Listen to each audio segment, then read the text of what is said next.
April 1945 Bergen-Belsen camp. Germany, British tanks rolled through the gates and found thousands of Jews and prisoners who had survived Nazi death camps and prison camps across Europe. Instead of freedom, they found a living nightmare. The smell hit the soldiers first. A thick wave of death and sickness that made grown men fall to their knees and throw up. Dead bodies were stacked like wood between the buildings. 60,000 people, looking more like skeletons than humans, walked through mud mixed with human waste. This was Bergen-Belsen, and this was freedom. The numbers told a story that words could not.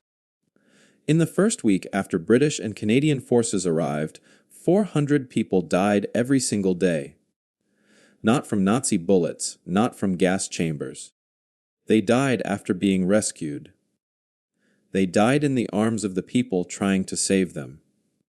Medical teams worked day and night, following every rule, doing everything right according to their training. Yet each morning brought wagons full of new dead bodies. The death count climbed past 2,000, then 3,000, then 4,000.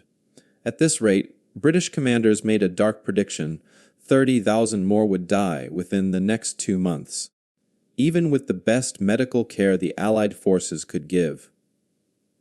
The normal approach seemed obvious to every trained doctor in the camp. Feed the starving slowly, give them clean water, treat their diseases, keep them warm and comfortable, let their bodies recover at a natural pace. This was medical science proven over decades of practice. Army doctors had saved thousands of wounded soldiers using these exact methods. There was no reason it should not work here. But it was not working. Prisoners who ate their first real meal in months died within hours, their shrunken stomachs unable to handle the food. Others drank too much water too fast, and their hearts simply stopped. Typhus spread through the buildings faster than doctors could treat it. The medicine was right. The food was right. The water was clean. Everything was being done correctly. Yet people kept dying in numbers that shocked even battle. Hardened soldiers, senior medical officers, held meeting after meeting in their command tents. They reviewed charts and talked about treatment plans. They brought in more supplies, more doctors, more nurses. Nothing changed. A British colonel stood before his staff and said the words nobody wanted to hear. These losses cannot be avoided. Given the condition these people are in, we should consider ourselves lucky if half of them survive. We are doing all we can do. The experts had spoken. The best minds in military medicine had reached their conclusion. 30,000 more deaths were simply the price of freedom, a tragic but unavoidable result. The doctors would continue their work, follow their training, and accept what they could not change. Lieutenant Colonel Ben Dunkelman stood in the mud of Bergen-Belsen and refused to accept it. He was 28 years old, a Canadian officer who had fought his way across Europe from D-Day to this terrible place. He was not a doctor. He had no medical training at all. He was a soldier, nothing more. But he was also Jewish, and the people dying in front of him were his people. Every face reminded him of his grandmother, his cousins, the families he knew back home in Toronto. He watched them die, and something inside him broke. Dunkelman walked through the camp for hours, ignoring the smell, forcing himself to look at everything. He saw the buildings where 50 people shared space, meant for 10. He saw the single water pump serving thousands. He saw the medical tent where doctors treated patients one by one, carefully and slowly, while hundreds waited outside in the cold. He saw the system, and he saw why it was failing. That night he sat in his tent and wrote notes by lamplight. His hand shook, not from cold, but from anger. The military was trying to save individuals when they needed to save a population. Every rule, every procedure, every rule in the medical handbook was designed for normal situations. This was not normal. This was 30,000 people dying because the rule book did not have a chapter for hell. The idea came to him fully formed, so simple and so dangerous that he almost dismissed it himself. Move them, all of them. Get them out of this death trap and spread them across a dozen locations where they could be properly cared for. Move the sickest first, the ones most likely to die if they stayed another day in these conditions. Move them fast. Move them now. Move them even if the moving itself was risky. He knew what the doctors would say. Moving critically ill patients was dangerous. The stress of transport could kill them. Better to keep them stable and treat them where they were. This was basic medical knowledge taught to every first-year nursing student. Dunkelman looked at his notes, 400 deaths per day. That was the cost of keeping them stable. That was the price of following the rules. He made his decision. Tomorrow, he would present his plan to the senior officers. He expected them to laugh at him, maybe threaten him with punishment for wasting their time. He was just a combat officer with a crazy idea, going up against trained medical experts who had forgotten more about medicine than he would ever know. But he had one advantage the experts did not have. He had nothing to lose. The doctors had their reputations, their rules, their professional pride. Dunkelman had only the faces of the dying and the firm belief that watching people die while following the rules was not medicine. It was just slow murder with paperwork. The lamp flickered in his tent. Outside, another night fell on Bergen-Belsen. In the morning, 400 more would be dead unless someone did something impossible. The next morning, Dunkelman walked into the command meeting with a folder full of numbers and a plan that would get him court-martialed. The tent was packed with British officers, medical staff, and supply commanders. Maps covered every table. Charts showed death rates, climbing like a fever that would not break. He waited for his turn to speak, watching experienced doctors shake their heads at problems that had no solutions. When he stood up, the room went quiet. He was the junior officer here, the Canadian with no medical background trying to talk to experts. He opened his folder and began. We need to move 34,000 people out of this camp within 72 hours. The silence broke into laughter, then angry whispers, then complete dismissal. A British medical colonel stood up, his face red. You want to move dying patients. You will kill them faster than the typhus. Sit down. Lieutenant Colonel. Leave medicine to the doctors. A Dunkelman did not sit down. He pulled out his first page of calculations. Right now, 400 people die here every day. That is a 12% daily death rate. If we move them to clean facilities with proper spacing, even if we lose 3% during transport, we still save 9%. That is 360 lives per day.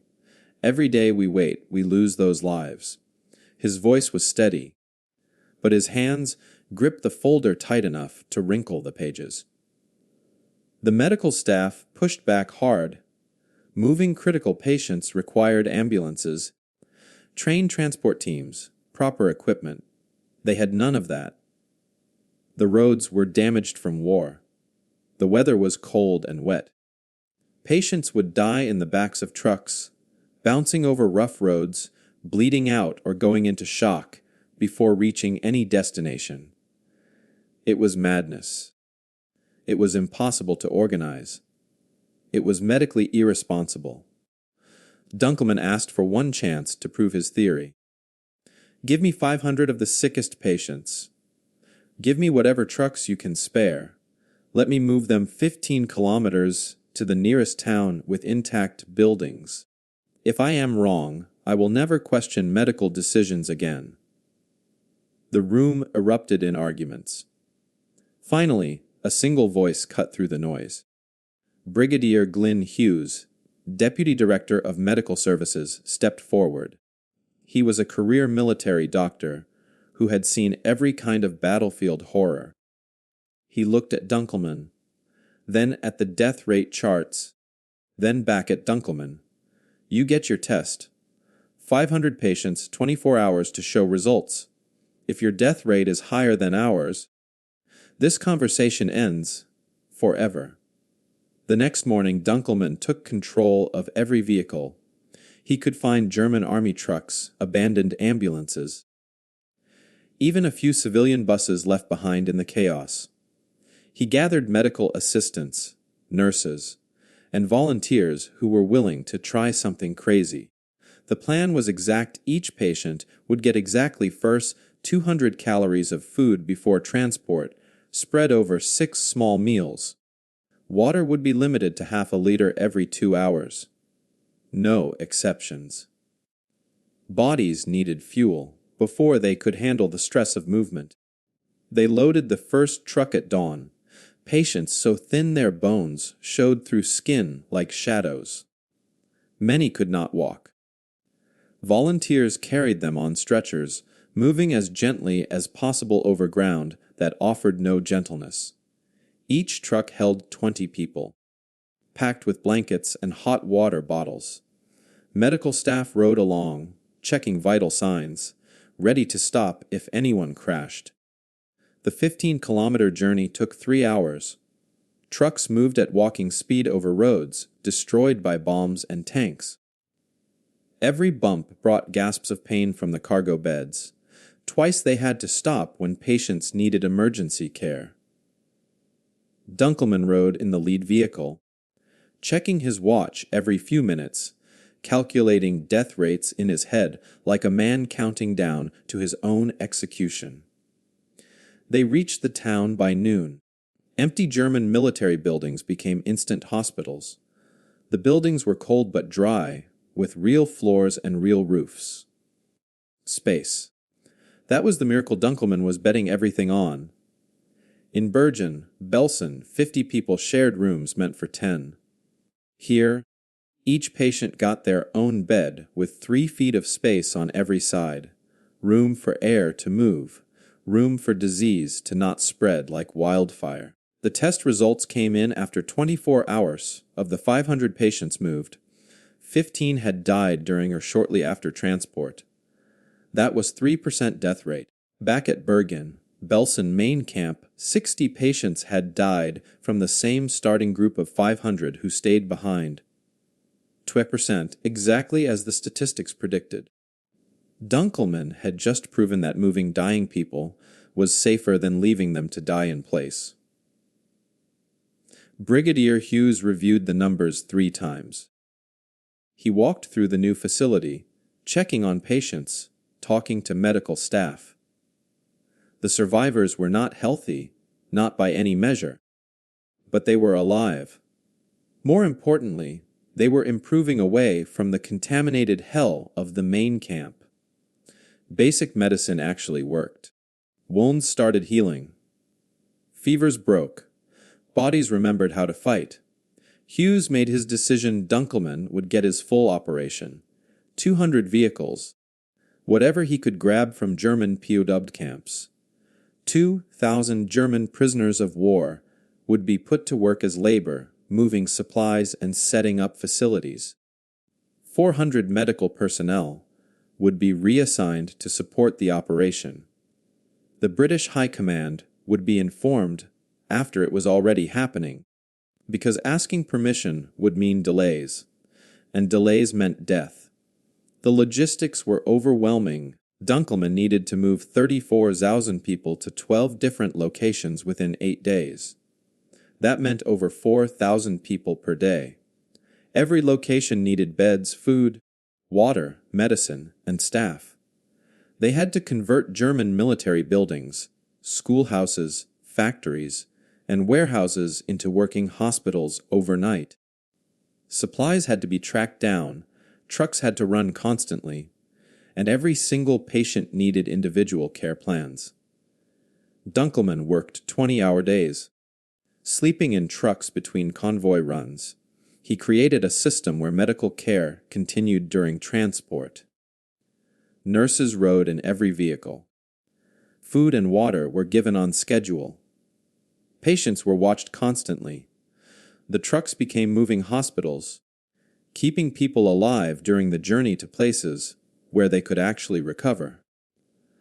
The first full day of operations moved 8,000 patients. The death rate dropped to 3% across all facilities. Compared to the 12% dying daily in the main camp, this was a revolution, a simple, brutal, beautiful revolution built on the radical idea that sometimes saving lives meant risking lives. The medical establishment watched in stunned silence as an untrained soldier did what they said could not be done. Dunkelman did not celebrate. He was too busy planning tomorrow's routes. 34,000 lives were counting on a crazy idea working perfectly for 8 days straight. The clock was ticking. The numbers told a story that changed everything. Before Dunkelman's evacuation, Bergen-Belsen main camp recorded 400 to 500 deaths every single day. The bodies were stacked outside the medical tents each morning. A grim count that never seemed to shrink, no matter how hard the doctors worked. After the evacuation began, deaths across all 12 facilities dropped to 50 to 80 per day, an 85% reduction in death rate. 400 lives that would have been lost in just the first week were instead saved by trucks, German military buildings, and one man's refusal to accept the inevitable. Over 8 days, 187 vehicles made countless trips between Bergen, Belsen, and the scattered network of makeshift hospitals. Dunkelman used every German truck, bus, and ambulance he could take from the defeated army. 2,000 German prisoners of war, men who weeks earlier had been fighting against the Allies, now carried Jewish survivors on stretchers and built beds in empty warehouses. 400 medical personnel worked in shifts that blurred together into one endless day of sorting, transporting, and treatment. The operation moved 34,000 people, the same as emptying a small city in just over a week. British High Command did not react with praise. 3 days into the operation, Dunkelman received an urgent message to report to headquarters. He walked into a room full of senior officers who looked at him like he had committed a crime. A general slammed his hand on a desk and demanded to know by what authority Dunkelman had taken enemy vehicles, used enemy prisoners for labor, and moved patients against the clear advice of medical professionals. "You are not a doctor," the general said, his voice sharp as broken glass. "You have put lives in danger, wasted resources, and created a logistics nightmare. We are considering court-martial for unauthorized use of enemy resources and reckless endangerment." Dunkelman stood at attention and said nothing. There was nothing to say. He had broken rules, ignored chains of command, and made decisions far above his authority. By every military standard, he deserved punishment. But by every human standard, he had saved 28,000 lives compared to the predicted death toll. The math was simple, even if the military rules were not. Brigadier Hughes arrived at the hearing uninvited and stood beside Dunkelman. He carried a folder thick with medical reports, death certificates, and survival statistics. Hughes was a respected career officer, someone the generals could not easily dismiss. He opened his folder and read the numbers aloud. 2% daily death rate before evacuation, 3% during and after. Predicted loss of 30,000 lives by end of May. Actual loss fewer than 2,000 so far. He looked up from his papers. Court-martial him if you want, but do it after you explain to the world why you punished the man who saved Bergen-Belsen. The threat of court-martial faded, but did not disappear. Dunkelman continued his work under a cloud of official disapproval, knowing that one major mistake would end not just the operation, but his entire military career. The opposition came from all sides. Traditional military hospitals and hospital ships sat waiting in ports in rear areas, designed to receive stable patients who could survive standard evacuation procedures. These facilities had proper equipment, trained staff, and full medical supplies. They sat mostly empty, while Dunkelman's field hospitals operated at 300% capacity in buildings that barely had running water. Medical officers wrote formal complaints. Dunkelman's methods were dangerous, they said. He was guessing, not practicing medicine. His high survival rates were luck, not skill.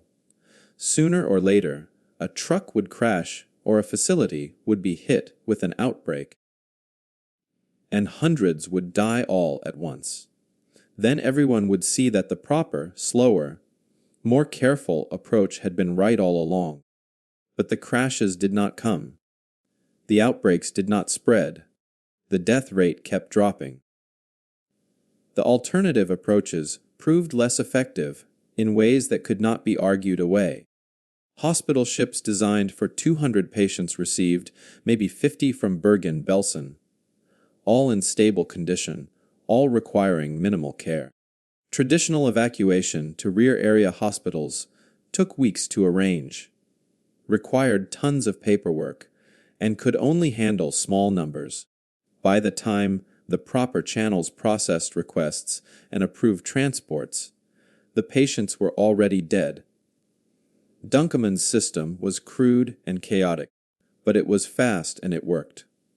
One survivor, named Hadassah Rosensaft, who would later become a well-known voice for Holocaust survivors, said years afterward that the difference between the main camp and the evacuation sites was the difference between death and life. At Bergen-Belsen, we were dying with full stomachs because the disease was everywhere. In the satellite camps, we were sick but healing because we could breathe clean air. The young Canadian officer understood what the doctors did not. We needed space more than we needed medicine. The scale of the operation became clear only when someone tried to map all 12 locations and track the supply lines. Dunkelman had created a medical network spanning 50 kilometers, connected by dirt roads and staffed by whoever was available. Some facilities were in abandoned German military buildings with intact kitchens and showers. Others were in school buildings where children's desks had been pushed aside to make room for hospital beds. One site was a former factory where machines were moved out and cots were moved in. Each location received daily deliveries of food, water, medicine, and clean linens, all coordinated through a command post that Dunkelman ran from the back of a truck. The morning mist rolled across these makeshift hospitals like a soft blanket, carrying the smell of disinfectant and boiled potatoes. Truck engines rumbled in the distance, bringing the next load of patients or supplies. Yiddish prayers mixed with German commands as Pados hauled crates of medicine and survivors strong enough to stand helped care for those still too weak to move. Thin hands clutched British Army blankets, the rough wool, the first real warmth many had felt in years. The smell of death slowly, impossibly, began to fade, replaced by the sharp, clean smell of antiseptic and the earthy smell of real food cooking in real kitchens. Official British reports filed in May 1945 described improved medical coordination and better treatment plans at Bergen, Belsen. They mentioned new satellite facilities and better supply distribution. They credited senior medical staff with innovative approaches to typhus control and nutritional recovery. Dunkelman's name appeared nowhere in the official record. A junior Canadian officer with no medical training did not fit the story of professional military medicine solving an unprecedented crisis. But the survivors knew. They knew the trucks that came when the doctors said moving them would kill them. They knew the young officer who walked through the facilities every day, checking on patients, yelling at supply sergeants, making sure the food arrived on time. They knew that someone had refused to let them die quietly according to the rules and had instead broken every rule to let them live loudly and stubbornly and against all odds. 34,000 people knew the truth, even if the official reports did not. Weeks later, the war ended and Dunkelman went home to Canada. He did not talk about Bergen-Belsen. When people asked about his service, he spoke of combat operations, of D-Day beaches and German towns liberated. He did not mention the trucks or the dying or the 8 days that saved 34,000 lives. It was not modesty that kept him quiet. It was something deeper. Something that happens when a person sees the absolute worst of humanity and then has to live in a world that wants to forget. But the military did not forget what he had proven, even if they forgot his name. By 1950, NATO adopted mass casualty evacuation plans based directly on Dunkelman's methods. The idea was simple but revolutionary. When dealing with catastrophic situations, where traditional medicine was failing, move people first and treat them second. Create distance between patients and the source of their suffering. Spread them out. Give them space to heal. The plans included specific guidelines. Move the sickest first. Keep medical care going during transport. Set up multiple small facilities instead of one large hospital. These were Dunkelman's innovations, now written into official military rules. The Korean War tested these new plans within months of their adoption. When UN forces retreated south in winter 1950, they faced thousands of wounded soldiers and refugees in desperate conditions. Medical officers remembered Bergen-Belsen, even if they did not remember who had solved it. They evacuated en masse, moving entire field hospitals overnight, treating patients in vehicles and trains and ships.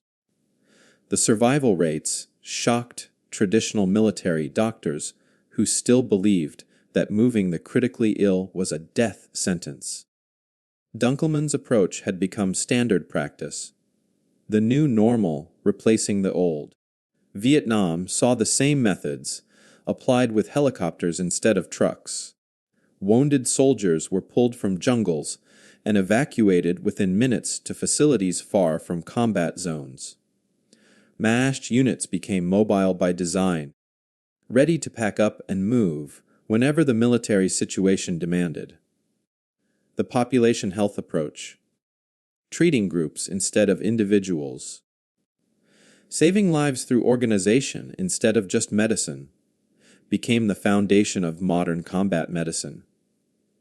Every medical evacuation helicopter, every mobile surgical unit, every rapid evacuation plan carried echoes of 8 days in April 1945, when a Canadian officer proved that sometimes the best medicine is a fast truck and an empty building. Modern refugee crises adopted the same framework. When camps became overcrowded and disease spread faster than treatment, aid organizations learned to create satellite facilities and spread populations across wider areas.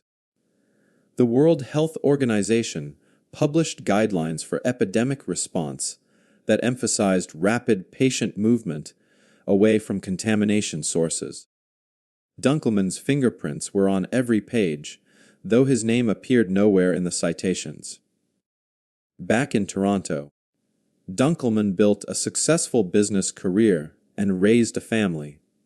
He was active in the Jewish community, supported Israel, lived a quiet, successful life.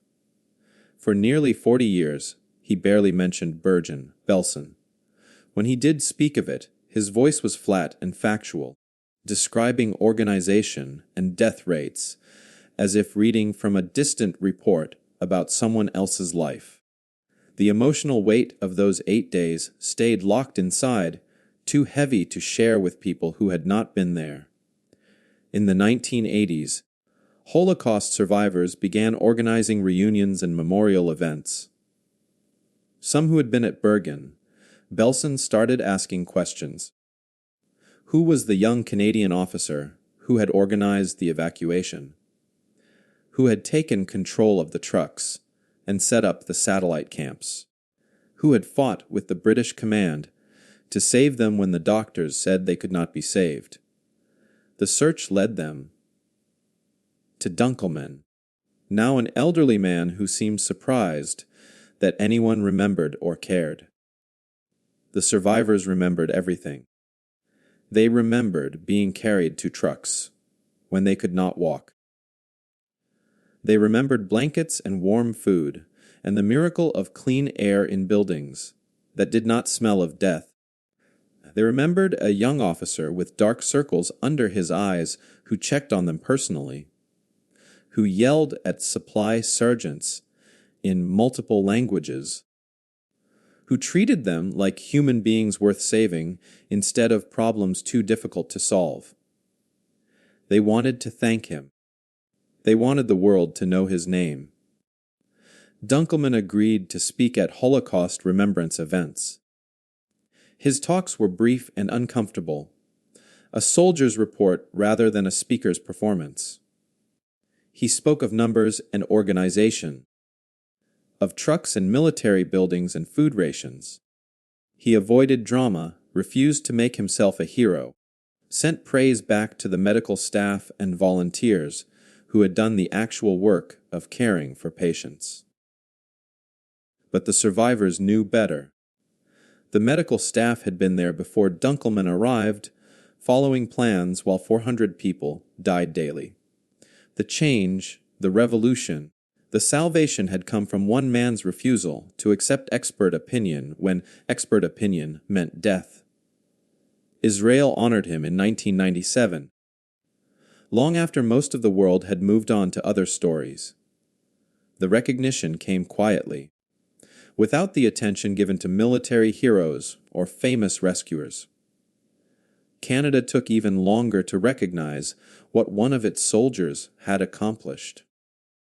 The official military history mentioned Bergen, Belsen's liberation, but gave Dunkelman a single sentence, a footnote in someone else's story. The lesson of Bergen, Belsen was not about one man's heroism. It was about the deadly comfort of following tradition. The British doctors who said moving patients would kill them were not wrong because they were bad doctors. They were wrong because they were good doctors following good rules in a situation where good was not good enough. They had textbooks and training and decades of medical science supporting their position. Dunkelman had only the evidence of his own eyes and the willingness to be completely wrong, if it meant a chance to be miraculously right. Sometimes the rules that exist to save lives become the barriers that prevent saving lives. Sometimes expertise becomes a prison where new ideas cannot breathe. Sometimes the most important thing a person can do is look at the impossible situation, ignore everyone who explains why nothing can be done, and do it anyway. Dunkelman was not smarter than the medical experts. He was not braver than the soldiers who had fought across Europe. He was simply willing to be called crazy if crazy was what it took to keep 34 Zalozan people alive. History loves to remember the dramatic moments. The gates opening, the camps liberated, the prisoners freed. These are the images that fill textbooks and documentaries. But liberation is not a moment. It is a process. It is trucks and military buildings, and food rations and medical care, and 1,000 small organizational decisions that mean the difference between surviving freedom and dying from it. Dunkelman understood that opening the gates was not enough. Someone had to make sure the people who walked through those gates lived long enough to have a future. 34,000 futures were built on the foundation of 8 days in April, when traditional wisdom met unconventional action and lost. That is the story Bergen-Belsen teaches. That is the legacy one Canadian soldier left behind. Not that heroes save people, but that sometimes saving people requires the courage to be wrong by every measure, except the one that matters most.